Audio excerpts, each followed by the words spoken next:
Meus irmãos, a palavra de Deus ela é rica, ela é muito rica, né? Louvado seja Deus por isso. Então, eu estou tentando dar algumas aulas diferentes, né? Um pouquinho mais diferente, assim, tentando trazer mais para a nossa realidade do dia a dia. Então, nós vamos falar hoje, né? A última parte da Trindade, e eu deixei de propósito da Trindade, né? Pai, Filho e Espírito Santo, nós deixamos o Filho Jesus Cristo, né? Como, né, o Yeshua como a última parte, porque eu sabia que ia estender um pouco mais. E hoje nós vamos terminar falando, né, já é a quarta parte, para que a gente possa, a semana que vem, eu pretendo fazer, a gente vai estudar a Bíblia. Escola bíblica é para estudar a Bíblia, né? E nós vamos entender um pouquinho como a Bíblia foi escrita, para que a gente possa interpretar a Bíblia. Então, nós vamos falar hoje a última parte. Deixa eu abrir aqui. Cadê? Está aqui. Eu acho que é isso aqui. É isso mesmo.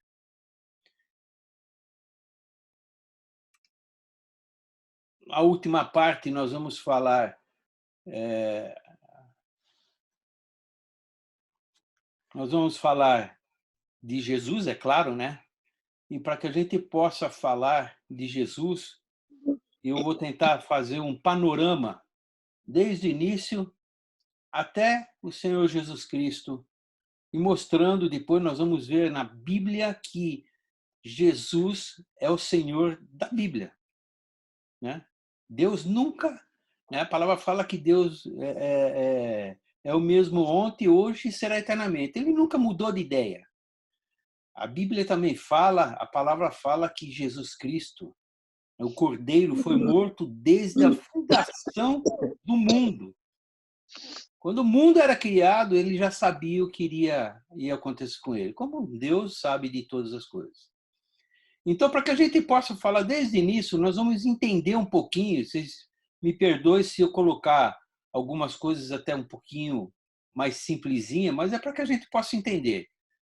A primeira coisa que Deus fez aqui na Terra foi o quê? Agora eu vou fazer pergunta para vocês. O que ele fez na Terra?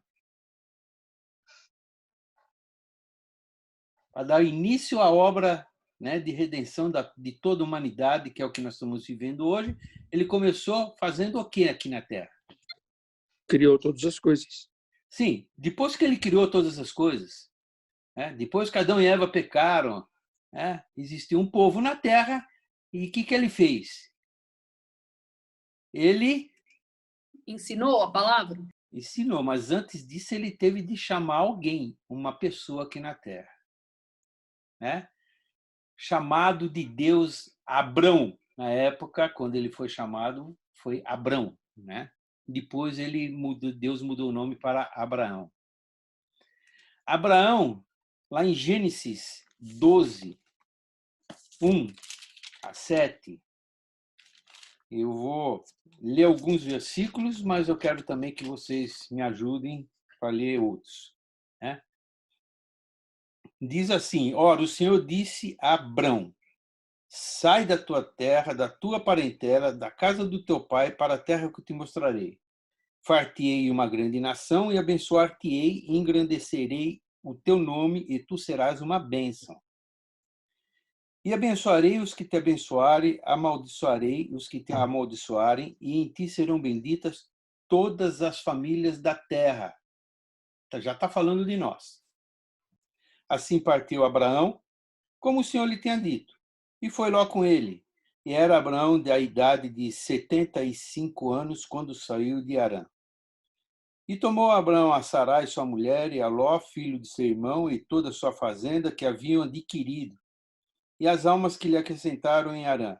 E saíram para irem à terra de Canaã, e vieram à terra de Canaã. E passou Abrão por aquela terra, até o lugar de Siquém, até o carvalho de Moré, e estavam então os cananeus na terra. E apareceu o Senhor a Abraão e disse: a tua semente darei esta terra. Edificou ali um altar ao Senhor que lhe aparecera. Deus chamou um homem. Deus conhecia este homem e ele sabia que, embora Abrão, né, ele morava lá em Ur dos Caldeus, né, e o seu pai Terá tinha uma fábrica. Fábrica de quê? O pai de Abraão tinha uma fábrica de quê? De ídolos. De ídolos. Imagens. De imagens. Isso. Você sabe que... Deixa eu contar uma coisa para vocês. Parece que Deus conhece, né? Eu sou de uma família católica. Meus pais são católicos. Mas eu tentava pegar aquela Bíblia grande, cheio de... né, tem várias ilustrações católicas. Tentava ler e não conseguia. E eu tinha um lugarzinho lá, um tagerzinho, tager, a gente chama de tager, né? É um armário, um armáriozinho meu, e eu colocava um crucifixo ali, sem ser convertido, sem nada. E eu tinha muita dúvida. Parece que desde aquele tempo Deus já sabia, Deus coloca nos nossos corações. Eu quero dizer para vocês que nós, assim como eu, assim como vocês, nós somos privilegiados. Porque quando quando Jesus perguntou para Pedro quem ele era, e ele falou: "Tu és o Filho de Deus", o que o Senhor Jesus respondeu? Não foi a carne nem o sangue que te revelou, mas foi meu Deus, foi o meu Pai que está nos céus que revelou para você quem eu era. Deus revelou para nós, meus irmãos. Hoje nós sabemos quem é Jesus, porque foi revelação dos céus exclusivamente para nós. Eu creio que com Abraão foi a mesma coisa. É lógico que Deus gostaria que todos, né?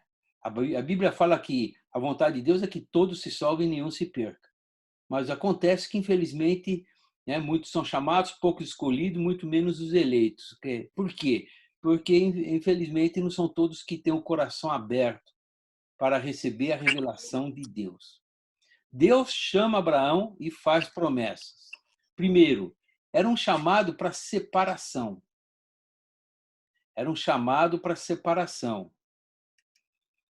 Ele partiu de Deus, está no versículo 1, e ele devia deixar a sua pátria, seus amigos, e até a casa, né? A casa de seu pai. Isso é um chamado de separação. Segundo, a promessa. A promessa que resultou do chamado. Quando Deus primeiro chamou e ele entendeu e aceitou, ele começou a... Você sabe o que é separação? Deixa eu falar uma coisa para você. Sabe o que é separação? Separação do mundo. A gente às vezes tem que ir, né, em festas, né, até de amigos, colegas. A gente tem que ir, né? Afinal de contas, nós somos o sol da terra, a luz do mundo. Em casamentos, mas parece que alguma coisa não bate. Porque nós não fazemos parte, né, do povo do mundo. Nós também fomos chamados. Por exemplo, agora nós poderíamos estar, talvez com outras coisas familiares, mas nós estamos nos dedicando e perdendo, se é que a gente pode falar que estamos perdendo, na verdade estamos ganhando, um tempo com Deus. Isso é separação. Nós estamos nos separando do mundo para estar atento àquilo que Deus tem falado para nós. Foi assim com Abraão.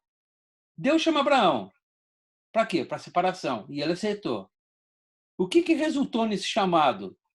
Ele resultou numa terra maravilhosa como herança. Deus deu a palavra para ele e falou: não é você, Abraão, mas a tua semente. Eu vou te dar toda essa terra.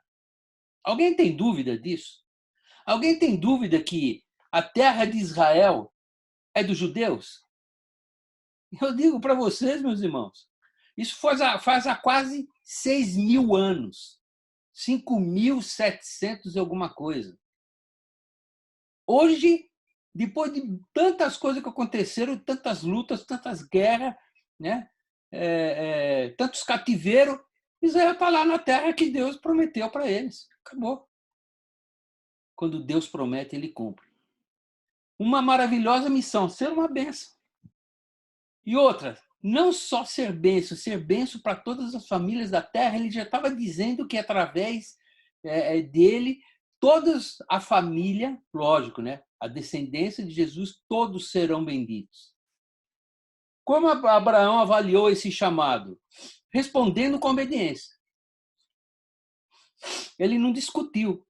Ele escutou Deus falando, ele foi lá e obedeceu. E sua saída foi imediata, no versículo 5 fala, e ele deixou tudo. Terceiro, o que Abraão experimentou depois da saída? Uma maravilhosa revelação de promessa de Deus, quando ele fala no versículo 7, de novo, e apareceu o Senhor Abraão, a tua semente darei a esta terra. Seu coração, o coração dele estava cheio de adoração, tanto que ele fala, edificou ali um altar ao Senhor que lhe aparecera. Como é que ele sabe que altar tinha que ir? Né? Eu quero que vocês entendam isso. Como é que ele sabe que eu vou fazer um altar para Deus? E Deus aceitou. Mas fazer como? Que altar? Será que é 3 pedras junto? Uma pilha de pedra? Que altar é esse? Sabe o que é isso aí, meus irmãos? É consagração. É uma marca. Hoje, nós temos que edificar um altar a Deus. Sabiam? Dentro do nosso coração. Aqui dentro. Primeiro lugar, tem que ter altar. Vai ter um monte de coisa em volta, né? E a gente sabe que tem uns vizinhos, mas, olha, aqui no meu coração tem um altar. E esse altar eu edifiquei para Deus. E aí nós vemos a obra de Deus. Né? E eu quero ler isso para vocês. Olha, Deus pôs em marcha seu plano de ter um povo diferente, especial, sacerdotal, a fim de mostrar por meio de sua existência a diferença que faz ter um Deus único e verdadeiro em relação à idolatria. Deus sempre vai usar o ser humano para resgatar outro ser humano. Sabe por quê? Porque nós nos identificamos com aqueles que estão no mundo. Como é que um anjo cheio de poder pode falar, olha, aceita Jesus Cristo? Mas você aceitou? Não, eu sou anjo. Eu sou anjo. Ontem nós estávamos falando, né? E alguém falou, não, mas Deus põe um anjo para nos guardar 24 horas. Não. Deus dá ordem aos anjos ao nosso respeito, pode dar por 24 horas, mas é Deus que dá. É Deus que dá ordem. E é isso que Deus sempre quis fazer aqui na Terra. Ele quis pegar um povo que servisse a Deus e os outros povos, as outras pessoas olhassem e falassem, caramba, aquele povo é diferente. Caramba, aquele meu vizinho é diferente. Ele parece que está sempre alegre, ele vai na igreja, ele tem alguma coisa é diferente nele. Ontem nós dizíamos, né? Às vezes uma pessoa que nunca nos viu fala assim, você tem alguma coisa diferente em você. É Deus se revelando através de nós. Através de nós. Foi isso que Deus começou a fazer quando chamou Abraão. A intenção, o sonho de Deus foi esse. O seu plano era estabelecer um povo naquele tempo antes do Senhor Jesus, para que todos os povos pudessem ver a diferença da idolatria e daquele que serve o único e verdadeiro Deus. Por meio das bênçãos decorrentes da obediência, Israel se notabilizaria entre as outras nações como povo próspero, saudável e feliz. Isso já estava sendo mostrado lá em Deuteronômio 28, quando ele fala das grandes bênçãos. Né? Ele começa a dizer lá em Deuteronômio 28, ele fala assim, ó, e será que se ouvires, né, a voz do Senhor teu Deus, tendo cuidado de guardar todos os seus mandamentos, né? Aí falei, todas essas bênçãos virão sobre ti. bendito serás na cidade, bendito o fruto do teu ventre, bendito o teu cesto, bendito serás ao entrares, né? O Senhor entregará os teus inimigos que se levantarem contra ti, feridos diante de ti. Por um caminho sairão contra ti, mas por 7 caminhos fugirão diante de ti. E no 10 que eu coloquei aí, fala assim, todos os povos da terra verão que é chamado pelo nome do Senhor e terão temor de ti. Meus irmãos, deixa eu falar uma coisinha para vocês. Deus não mudou. Vocês acreditam nisso? Que coisa, né? Que coisa interessante. Deus não mudou. Deus continua mesmo. Essas promessas das bênçãos continuam. Às vezes nós não damos conta, mas Deus está dizendo que nós somos benditos. Bendito o fruto do teu ventre, bendito o teu cesto, bendito serás ao entrares, ao saíres, os teus inimigos eu irei ferir. Quantos inimigos Deus tem ferido e nós nem sabemos? Para que tudo isso? Para que outras pessoas vejam. Olham para nós e falam, caramba, ele parece que está desempregado, está com problema, e ele está sempre alegre, ele sempre tem as coisas, ele sempre começa, né, tem carro, sai, tem carro. Eu não entendo. É bênção de Deus. E Deus faz assim. Deus espera nós chegarmos até o fim, para que nós nunca tenhamos dúvida. Ah, foi minha ajuda. Não, não. Quando chega no nosso limite, Deus vai agir, para que a gente possa ter certeza que é Deus que está fazendo. Olha o plano de Deus até chegar no Senhor Jesus. Além disso, demonstrar aos outros povos que o Senhor é Deus, como reconheceu a cidadã de Jericó, Raabe. E lá no Novo Testamento fala que Raabe é descendência direto de Davi e de Jesus. Ela faz parte da genealogia do Senhor Jesus. Raabe, porque ela reconheceu.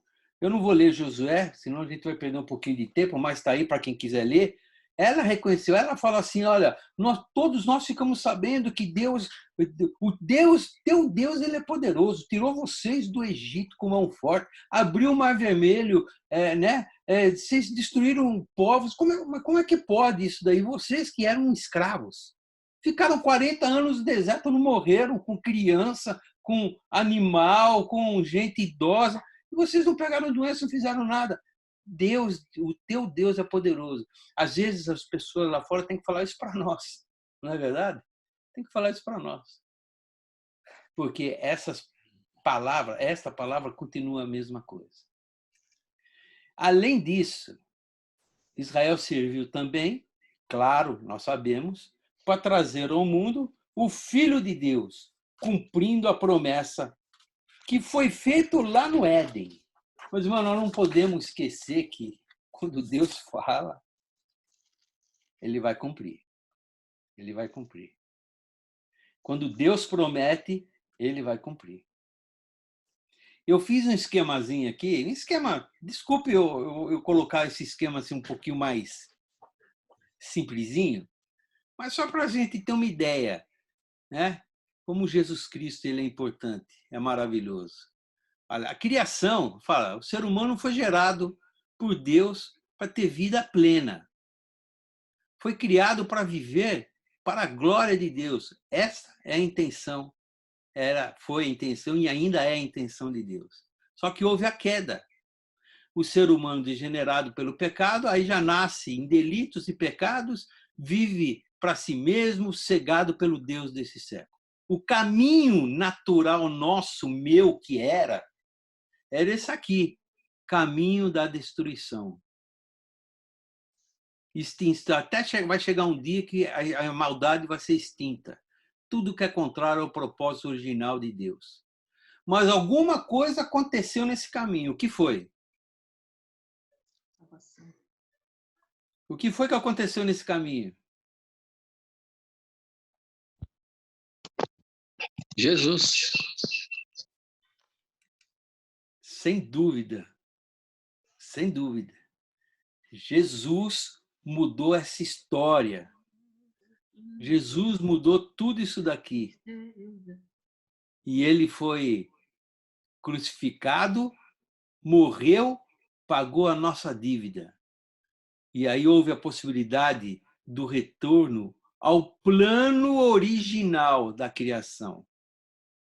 Aí existe a conversão, arrependimento, a fé, regeneração, justificação, adoção, santificação, até chegar nos novos céus, nova terra. Hoje nós podemos dizer isso. O ser humano é regenerado por Deus e agora ele tem vida plena. Volta a viver para a glória de Deus, o propósito original. Você sabe que quando nós, né, deixarmos esta terra, irmos lá para Jerusalém, né, celestial, nós vamos estar reinando no reino do nosso Deus, junto com o nosso Senhor Jesus. É o plano original da criação. Desculpa eu mostrar, né, esse gráficozinho que eu achei muito interessante, mas é uma realidade. Olha a importância do Senhor. A Bíblia, desde Gênesis até Apocalipse, só fala de uma coisa: a salvação através do sacrifício do Senhor Jesus. E quando Deus formou o povo de Israel, eles tinham que fazer os sacrifícios para simbolizar o sacrifício perfeito de Cristo Jesus. Aí Jesus veio na Terra. Aí nós estamos aqui.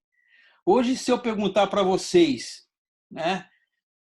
Se eu falar para vocês, vocês conhecem Bolsonaro? Eu sei que todo mundo vai falar o quê? Ah, conhecer pessoalmente não, mas eu conheço o Bolsonaro. Como é que você conhece o Bolsonaro? Ah, eu sei do jeito que ele fala, eu já vi ele falando, eu já vi coisas escritas, né? Então eu sei mais ou menos como ele é. Aí eu pergunto para você, e Jesus, como vocês acham que era Jesus Cristo? Ele era uma pessoa dócil, andava rápido, tinha pressa de muitas coisas? Como é que vocês acham que ele era? É isso que nós vamos ver nisso daí agora. Né? Vamos falar um pouquinho da personalidade do Senhor Jesus, que é uma realidade e é até hoje.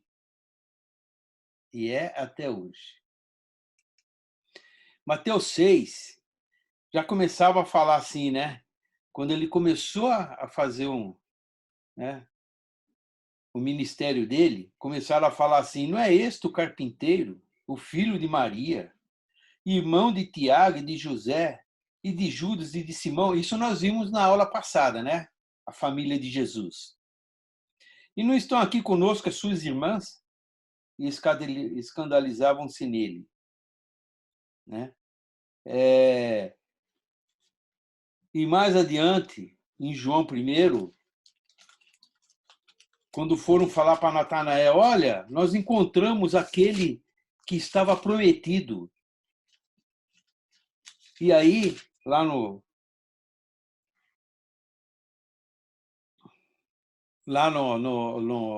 João 1, capítulo 43 até 51, ele fala assim, porventura, né? Porventura pode vir alguma coisa boa de Nazaré?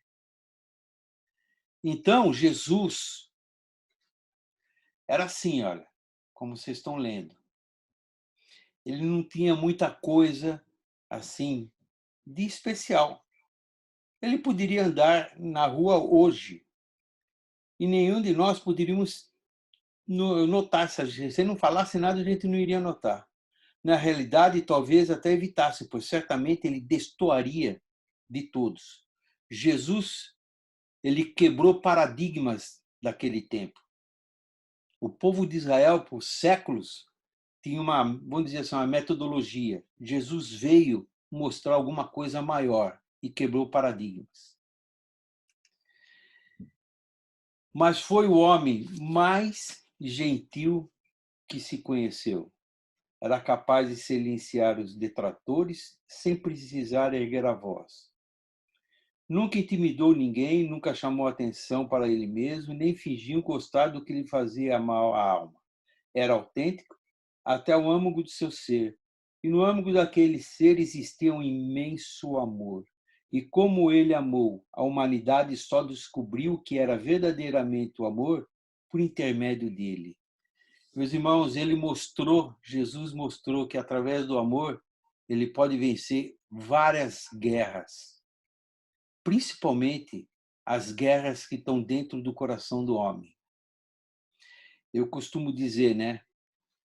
Hoje o Senhor Jesus fala assim, nosso mandamento, né? O mandamento principal é amar a Deus com toda a tua força, com toda a tua alma, e o segundo semelhante a esse é amar o teu próximo como a ti mesmo. Antes de Jesus, não tinha muito amor. Vocês terem uma ideia, quem que foi a pessoa que tinha, né? Era um homem segundo o coração de Deus? Pode falar, quem foi? Davi. Davi. Só que Davi, quando ele começou a batalha dele, ele lutou com quem? Com o gigante Golias. E ele venceu? Claro, né? Sim.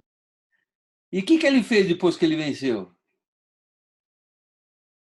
Cortou a cabeça. Cortou a cabeça de Golias. Você já pensou? Você dá uma pedrada numa pessoa, a pessoa cai no chão, você pega a espada do cara e corta a cabeça, levanta a cabeça e mostra para o povo todo como um troféu. É meio difícil, né? A pessoa, não sei, acho que a pessoa tem que ter um pouquinho. Hoje parece uma coisa, se a gente se colocar no dia de hoje, é uma coisa assim um pouco mais grosseira, né? Que, eu vou fazer a obra de Deus. Tanto que quando Davi quis, né, erguer o templo, que ele, né, se colocou no coração, Deus falou assim: você não, porque existe muito sangue nas tuas mãos. Vai ser teu filho. Ele fez tudo, ele deu a planta, ele deu os recursos, ele doou as riquezas do tesouro de Davi, tudo para Salomão, para que Salomão pudesse erguer o templo. Só que Jesus veio com amor. E eu costumo dizer, né, que como amor faz, né? O pastor pregou isso aí domingo, né, que esse é o grande poder, né, do amor do Senhor Jesus sobre nossas vidas. A gente, através do amor, uma pessoa inimiga consegue se tornar nosso aliado. Uma pessoa contra se torna ao nosso favor. Por exemplo, Paulo, né? Antes, quando era Saulo, ele prendia, né? Ele levava cativo. Teve gente que morreu na frente dele. Estevão, por exemplo, foi apedrejado e colocaram as sandálias aos pés dele, né, como testemunho. Aí eu pergunto para vocês, ele era um inimigo número 1 do povo de Deus, até que um dia o Senhor Jesus falou assim: olha, Saulo, Saulo, por que você persegue os meus, que na verdade você está perseguindo a mim mesmo? Aquele que faz alguma coisa conosco, meus irmãos, está fazendo diante de Deus, está fazendo com aquele que nos chamou, está fazendo com aquele a quem nós servimos. Então, quando Saulo mudou para Paulo, aí sim ele pegou tudo aquilo que ele tinha para ir contra, ele se tornou a favor.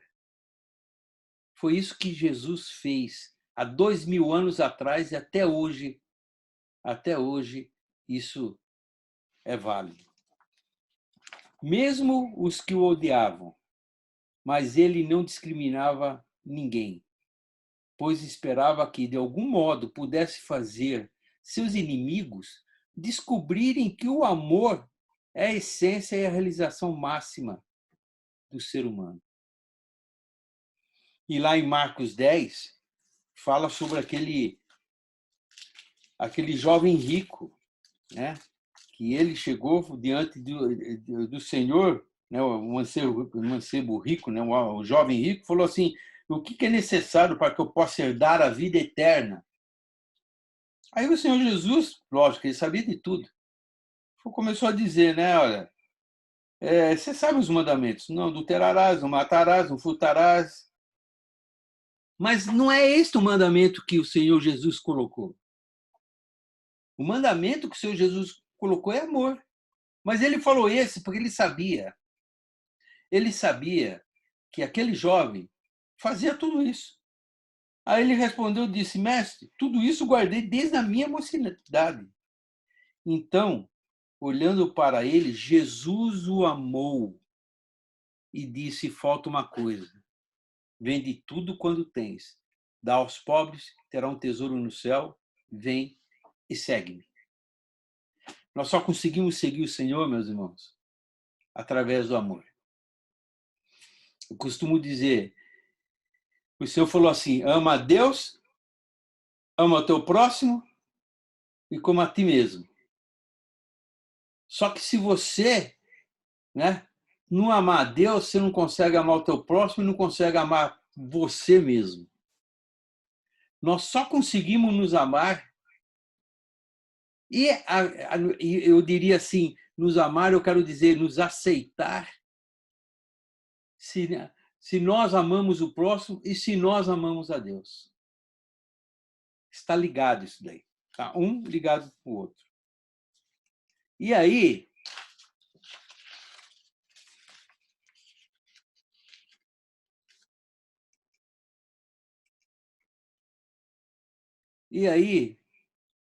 outras pessoas chegaram para eles, para o Senhor Jesus, lá em Mateus 22,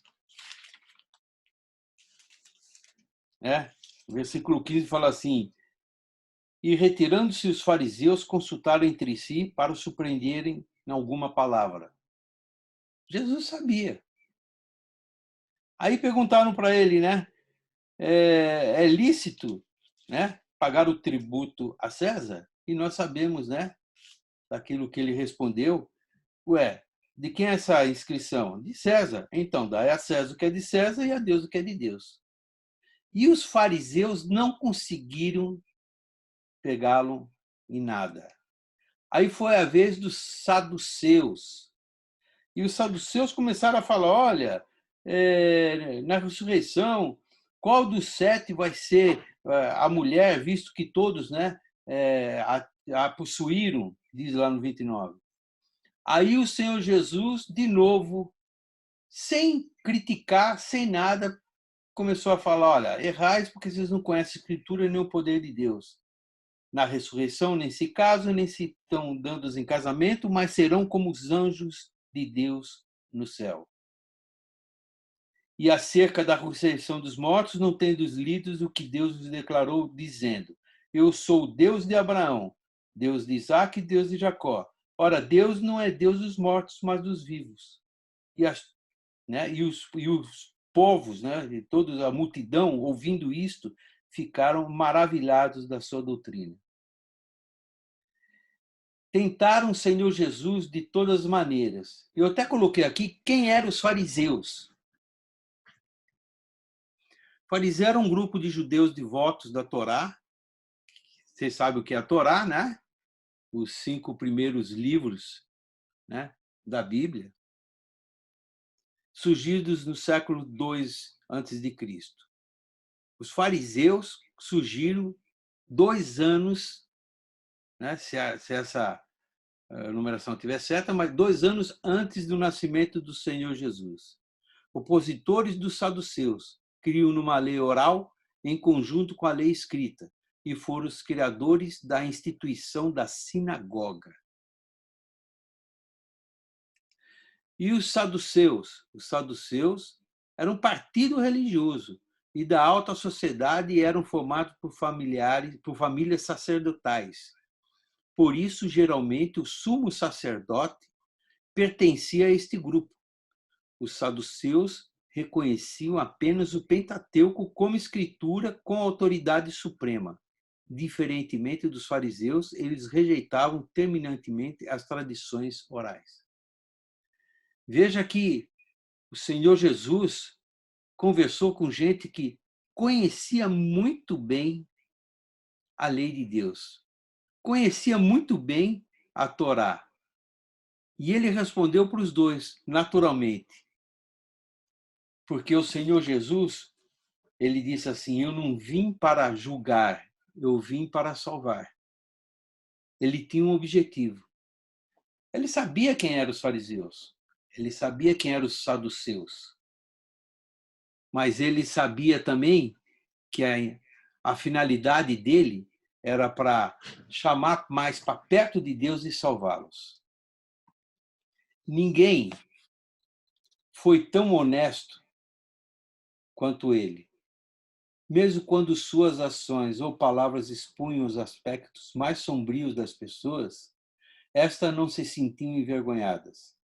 Ele lhes dava total segurança, pois suas palavras não indicavam o menor sinal de julgamento. Eram simplesmente um chamado para a superação e o crescimento. Meus irmãos, isso é o que nós temos que ter na nossa vida hoje. Às vezes nós temos dificuldade, a primeira pessoa que você tem que se colocar é diante de Deus, é diante do Senhor Jesus. Ele sabe, ele te conhece, ele que te fez. Eu costumo dizer que ele nos conhece desde o ventre da nossa mãe, né? Ele conhece a nossa infância, a nossa criação, ele sabe de tudo. Então é para ele, em primeiro lugar, que nós temos que nos abrir. Sabendo que não vai vir o julgamento. Ele vai querer que nós sejamos cada vez mais adultos espirituais, porque nós estamos aqui crescendo, né, para até chegar à estatura do varão perfeito.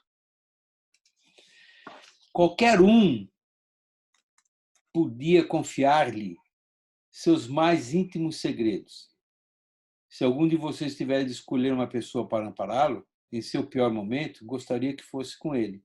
Jesus não desperdiçava o tempo zombando dos outros, nem das suas preferências religiosas. Se tinha algo para dizer, ele dizia e seguia o seu caminho, deixando a você a certeza de ter sido intensamente amado. Vocês creem que vocês são amados por Deus? Levanta a mão quem crê nisso. Quem crê? Então nós sabemos que o que ele tem para nós sempre é o melhor. Amém. Não se trata de sentimentalismo barato. Ele amava, realmente amava. Para ele não importava que fosse um fariseu, uma prostituta, um discípulo, um mendigo cego, um judeu ou não judeu. O amor dele estava disponível para qualquer um. E aí eu estou dizendo no passado, e isso serve para o presente, tá? A maioria o abraçava quando os via, os poucos que o seguiam experimentavam um frescor e uma energia que nunca iriam esquecer. De alguma forma, ele parecia saber tudo a respeito deles e os amava incondicionalmente. E mesmo pregado na cruz, seu amor continuou se derramando sobre todos, sem distinção, ao se aproximar da morte, depois de um grito em que expressava seu sentimento de abandono, ele entregou sua vida ao Pai para nos resgatar dos nossos pecados. Esse foi o objetivo de Deus, do Senhor Jesus, desde a fundação do mundo.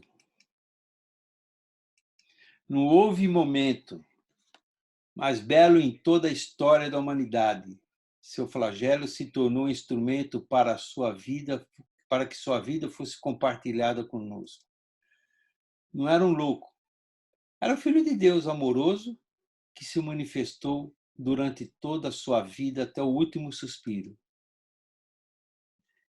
E isso acontece até hoje, meus irmãos. Herodes não conseguiu matá-lo, fariseus não conseguiram confundi-lo, as pessoas não conseguiram detê-lo. Nero não conseguiu destruí-lo, Hitler não conseguiu silenciá-lo, os exércitos não podem vencê-lo, as escolas não podem explicar e os líderes não podem ignorar. Não pode ignorar que Jesus Cristo um dia veio na Terra. E o grande sinal disso nós sabemos, né? O mundo inteiro se quiser firmar alguma coisa, se quiser fazer algum negócio, tem que escrever 14 de junho de 2022. Esse 2022 foi o tempo e foi a época que o Senhor Jesus veio e mudou os tempos. Antes de Cristo foi uma coisa, depois de Cristo foi outra coisa. Ele é o primeiro e último, o início e o final. Ele é o criador de tudo, ele é o arquiteto do universo, o melhor de todos os tempos. Ele sempre foi, sempre será imutável, invencível e nunca derrotado. Onde está escrito que Deus amou o mundo de tal maneira? Escola bíblica, você sabe, isso aí é facinho, hein? Onde está escrito que Deus amou o mundo de tal maneira? João 3,16. João 3, a partir do 14. E como Moisés levantou a serpente do deserto, assim importa que o Filho do Homem seja levantado. Quer dizer, desde Moisés já falava do Senhor Jesus. Para que todo aquele que nele crê não pereça, mas tenha vida eterna. Porque Deus amou o mundo de tal maneira que deu seu Filho unigênito para que todo aquele que nele crê não pereça, mas tenha vida eterna. Que Deus enviou seu Filho ao mundo não para que condenasse o mundo, mas para que o mundo fosse salvo por ele. Até hoje acontece isso. O mundo está sendo salvo por ele.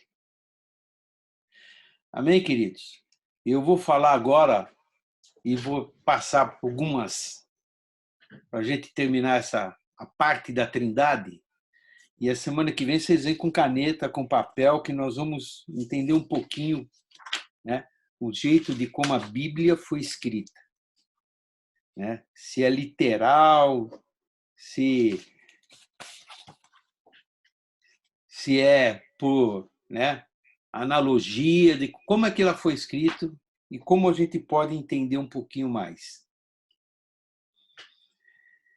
Como, né, nós podemos ver Cristo na Bíblia. Eu coloquei aqui Cristo como Deus na Bíblia. Nós vamos passar algumas partes dizendo que o que Cristo foi, ele foi durante a Bíblia inteira. A Bíblia inteira fala de Jesus Cristo. Então, primeiro, o eu sou. Onde está escrito eu sou na Bíblia? Em primeiro lugar. Nós vamos fazer uma analogia, né, com Deus falando e Jesus. Eu sou. Onde vocês acham que está escrito eu sou? Alguém sabe?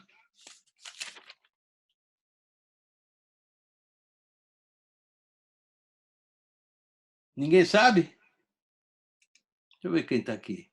André. Em Êxodo. Em Êxodo, né, meus irmãos? Em Êxodo. Em Êxodo, nós vimos, né, que o Senhor se revela para Moisés, dizendo assim: então disse Moisés a Deus: eis que quando vier os filhos de Israel e lhes disser, o Deus de vossos pais me enviou a vós, e eles disserem, qual é o seu nome? O que eu digo? E disse Deus: eu sou o que sou. Disse mais: assim dirás aos filhos de Israel, o eu sou me enviou a vós. E isso acontece exatamente em João 8. Em João 8, ele falando, ele pregando, ele disse, antes, né, 8:58, e disse Jesus, em verdade vos digo que antes que Abraão existisse, eu sou. A mesma coisa no passado, a mesma coisa hoje com o Senhor Jesus. Outra coisa, onipotente. Deus é onipotente. Lá em Gênesis 28, 3, o Senhor fala, né? Para Jacó, Isaac fala para Jacó: e Deus Todo-Poderoso te abençoe e te faça frutificar, te multiplicar, para que sejas uma multidão de povos. Deus como Todo-Poderoso. E Jesus fala em Mateus 28, 18, é-me dado todo o poder, tanto no céu como na terra. Mais um, onipresente. Lá em Provérbios 15, 3 diz: os olhos do Senhor estão em todo lugar. E em João 1, 48, eu estou dando uma colher de chá para vocês aí, ó. Não estou pedindo para ninguém pegar, mas escola dominical nós temos que saber manusear um pouquinho a palavra de Deus, né? Jesus viu Natanael vir ter com ele e disse a eles: eis aqui um verdadeiro israelita em quem não há dolo. E disse Natanael: de onde me conheces? Jesus respondeu e disse: antes que Filipe te chamasse, eu te vi estando tu debaixo da figueira. E Natanael respondeu: Rabi, tu és o filho de Deus, tu és o rei de Israel. Jesus também é onipresente e onisciente. Salmo 139, 1 fala: Senhor, tu me sondas e me conheces. Tu conheces o meu assentar, o meu levantar, de longe entendes o meu pensamento. Cercas o meu andar e o meu deitar, e conhece todos os meus caminhos. Sem que haja uma palavra na minha língua, eis que, ó Senhor, tudo conheces. Tu me cercastes em volta e puseste sobre mim a tua mão. Tal ciência é para mim maravilhosíssima. Em João 16, 30, o Senhor também nos fala: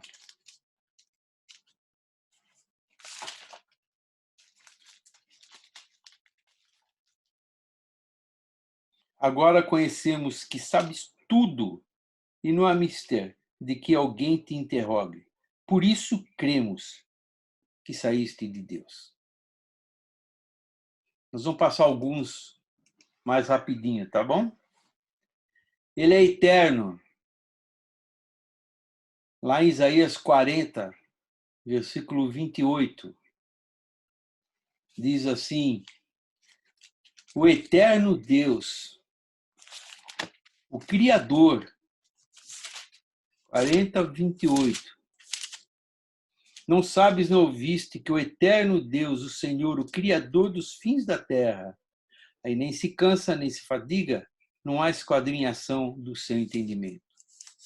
E lá em Isaías, fala do Senhor Jesus. O que fala em Isaías 9? Alguém sabe esse versículo? É fácil, né?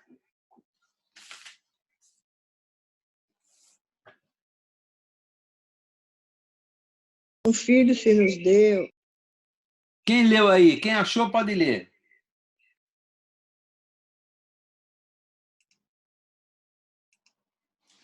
Alguém achou? Achei. Então vai, lê para nós. Porque um menino nos nasceu, um filho se nos deu. O governo está sobre os seus ombros. E o seu nome será Maravilhoso, Conselheiro, Deus Forte, Pai da Eternidade, Príncipe da Paz. Amém. Amém.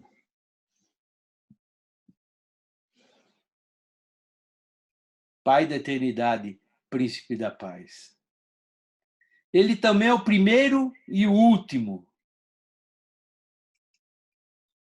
Deus falou lá em Isaías 44, eu vou ler. Em um outro pega Apocalipse 1, 17. 44, versículo 6. Eu sou o Senhor, e não há outro. Fora de mim não há Deus. Eu te cingirei ainda que tu não me conheças, para que saibas, desde o nascente do sol e desde o poente, que fora de mim não há outro. Eu sou o Senhor, eu sou o primeiro e o último. Eu sou o primeiro, eu sou o último, e fora de mim não há Deus. Alguém achou Apocalipse 1,17? Amém. E eu, quando ouvi, caí a seus pés como morto. E ele pôs sobre mim a sua destra, dizendo-me: Não temas, eu sou o primeiro e o último. Amém. A mesma coisa que Deus falou. A mesma coisa. Olha como Jesus aparece na palavra inteira. É o mesmo, né? É o mesmo, né? A palavra também, isso nós já sabemos, que ele é santo. Lá em Isaías 6, e outro pega Atos 3,14. Vamos lá, vamos ver quem que está mais rápido aí. Isaías 6,3 fala assim, olha. E clamavam uns para os outros, dizendo: Santo, Santo, Santo é o Senhor dos exércitos. Toda a terra está cheia da sua glória. Quem falava isso eram os serafins, que estavam acima dele. Né? Cada um tinha 6 asas, com 2 cobriu os rostos, com 2 cobriu os teus pés e com 2 voavam. Santo, Santo, Santo é o Senhor dos exércitos. E Atos 3,14... Mas vós negastes o santo e o justo te pedistes que se vos desse um homem homicida. Amém, amém. Vós negaste o santo e o justo. Mais um, verdade. Ele é a verdade. Lá em Jeremias 10, e outro abre em João 14, versículo 6. Jeremias 10, fala assim, olha.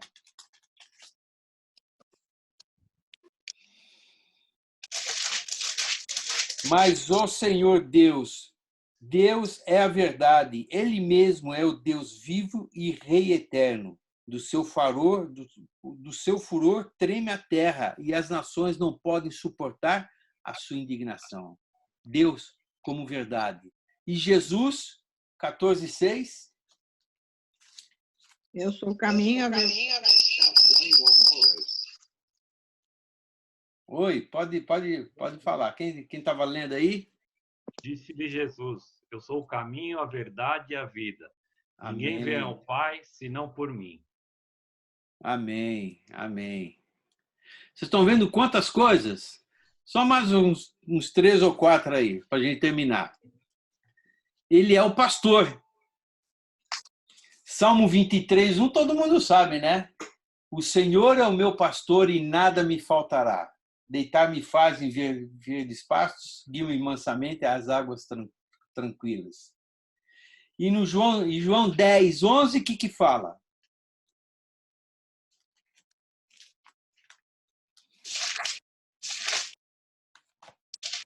Eu sou o bom pastor dá a sua vida pelas ovelhas. Amém. Amém, amém.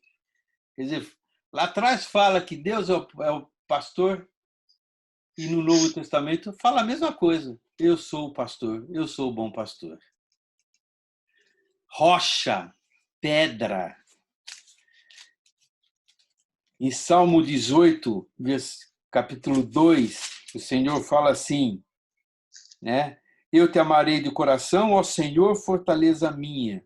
O Senhor é o meu rochedo, é o meu lugar forte, o meu libertador, o meu Deus, a minha fortaleza, em quem confio, o meu escudo, a força da minha salvação e o meu alto refúgio.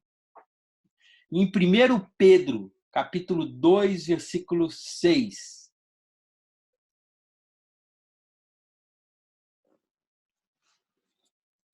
Todo mundo só está o 1 Pedro, né? Pelo que também na Escritura se contém. Eis que ponho em Sião a pedra principal da esquina, eleita e preciosa, e quem Amém. nela crer não será confundido. Amém. Jesus como pedra, como rocha, e Deus também, pedra e rocha. Ele é o Redentor, Salvador. Salmo 19, 14. Sejam agradáveis as palavras da minha boca e a meditação do meu coração perante a tua face, Senhor, rocha minha e libertador meu. Romanos 3, 24. 3, 24.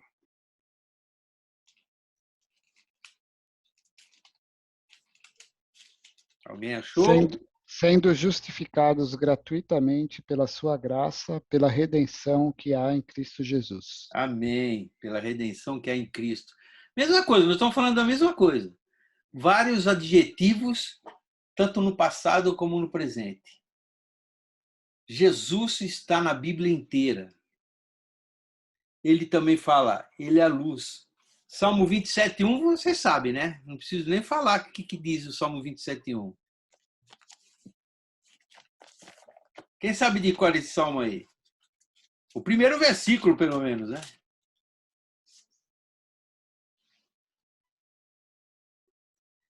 O Senhor é a minha luz e a minha salvação. A quem temerei? O Senhor é a força da minha vida, em quem eu me recearei.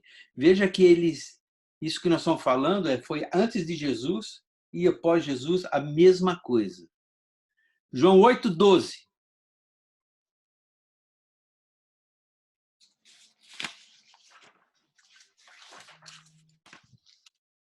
Alguém achou? Falou-lhes, pois, Jesus outra vez, dizendo: Eu sou a luz do mundo, quem me segue não andará em trevas, mas terá a luz da vida. Amém. E finalmente, meus irmãos, todo joelho e toda língua, Deus falou lá atrás, Jesus também falou a mesma coisa. Isaías 45, um outro abre Filipenses 2, 10 e 11. 45, 23, diz assim: Por mim mesmo tenho jurado, saiu da minha palavra de justiça e não tornarás atrás, que diante de mim se dobrará todo joelho e por mim jurará toda língua. E Filipenses 2, versículo 10 e 11. Quem achou? Para que ao nome de Jesus se dobre todo o joelho dos que estão nos céus e na terra, e debaixo da terra, e toda a língua confesse que Jesus Cristo é o Senhor, para a glória de Deus Pai. Amém. Amém, amém. E para terminar, meus irmãos, já deu a nossa hora, mas para terminar, o Senhor e Deus é Rei dos Reis, Senhor dos Senhores. Eu vou ler em 1 Timóteo e alguém pega Apocalipse 19, 16. 1 Timóteo, capítulo 6, versículo 15. Antes eu vou ler do 13 em diante. Mando-te diante de Deus que todas as coisas e de que Jesus Cristo, que diante de Pôncio Pilatos deu testemunho de boa confissão, que guardes esse mandamento sem mácula e repreensão até a aparição do nosso Senhor Jesus, o qual o seu tempo mostrará o bem-aventurado e único poderoso Senhor, Rei dos Reis e Senhor dos Senhores. E Apocalipse 19, 16. E na veste e na sua coxa tem escrito esse nome: Rei dos Reis e Senhor dos Senhores. Amém. Glória a Deus. Amém, queridos? Amém. Assim nós acabamos, de falar sobre a Trindade. Não dá para a gente parar. Se a gente for falar de Jesus, tem outras coisas, tem bastante coisas para a gente falar, mas nós vamos ter de parar por aqui e acabar a Trindade, porque semana que vem nós vamos começar um outro tema. Semana que vem nós vamos falar sobre a Bíblia, como ela foi escrita, o que ela representa, para depois nós começarmos a falar de um panorama da Bíblia. Então nós vamos falar de alguns livros, nós vamos falar também sobre Apocalipse, que é um livro que eu gosto muito.